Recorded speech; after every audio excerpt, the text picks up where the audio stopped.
憑咩同一隻標靶藥，香港賣緊8萬蚊，但係內地只係需要1萬蚊就搞掂，足足平咗90%咁多啊！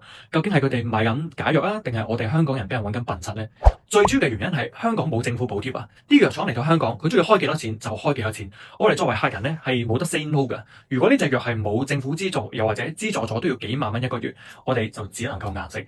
如果冇錢俾嘅話就，但內地政府就唔同啦。佢哋係會直接同啲藥廠去講數嘅。如果你哋班友仔想入我哋呢13億嘅市場呢，麻煩你壓低翻你嘅價錢啦，我哋先會大量採購嘅。如果你嘅價錢唔去到我哋嘅理想目標嘅話，就唔好入我哋呢個市場啦。佢哋仲會將部分嘅標靶藥呢納入咗佢哋嘅醫保名錄啊，喺呢方面確實係比香港係優勝好多嘅。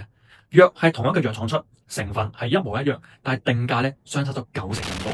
所以大陸嘅藥唔係平靚正，唔係假藥，成分亦都冇唔同，只係兩個地方咧嘅遊戲規則根本就唔同啊！問題係我哋香港人不幸患上癌症，病緊嘅時候更加冇可能自己飛去內地盲舂舂咁樣往門路睇下邊度有呢啲平藥賣。隨住啲保險嘅日新月異啦，原來有啲公司嘅保險咧係設有一個叫做癌症嘅支援服務專線嘅，即係話我哋公司係有專人幫你去對接內地嘅正規渠道，揾到適合你病情嘅標靶藥，價錢只不過係香港嘅零頭啫。同一劑藥慳翻嗰筆錢，可以係你幾個月甚至乎係幾年嘅生活費啊！可以喺下邊留言 cancer，我會同你一個1對1嘅諮詢服務，甚至乎你可以 click 我 bio 嘅 WhatsApp button，可以直接用 WhatsApp 聯絡我號記都得嘅。